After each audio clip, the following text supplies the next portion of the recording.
നമസ്കാരമുണ്ട്, ബിനിക്കുട്ടനാണ്. ശരിക്കും പറഞ്ഞാൽ കേരളത്തിലെ ജനങ്ങൾ ആഗ്രഹിക്കാത്ത, അതായത് ആവശ്യപ്പെടാത്ത ഒരു കാര്യമാണ് ഇപ്പോൾ സർക്കാർ ചെയ്യാൻ പോകുന്നത്. ഞാൻ സർക്കാരിനെ പള്ളു പറയുമല്ല, നമ്മൾ സാധാരണക്കാരായ ജനങ്ങളാണ്. ഓട്ടോറിക്ഷ ടാക്സി തൊഴിലാളികളും ശരി, കൂലിപ്പണിക്ക് പോകുന്നവരൊക്കെ ഉണ്ട്.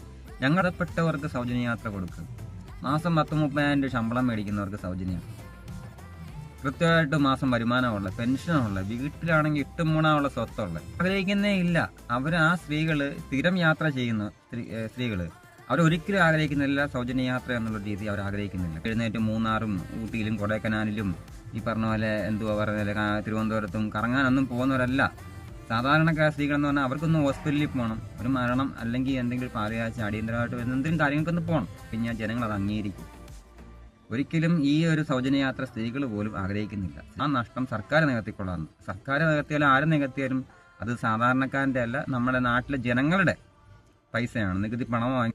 അപ്പോൾ ആ പൈസ വെച്ച് സൗജന്യ റേഷനോ സൗജന്യ KSRTC യാത്രയൊന്നും അല്ല നമ്മുടെ നാട് ആഗ്രഹിക്കുന്നത്. ഇപ്പോഴും നമ്മൾ പഴയ രീതിയിൽ നിൽക്കുവാണ്.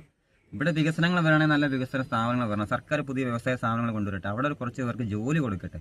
അവർ ജോലി ചെയ്ത് അവർ ജീവിച്ചു പോകുന്നു. അവർക്ക് സൗജന്യം വേണ്ട.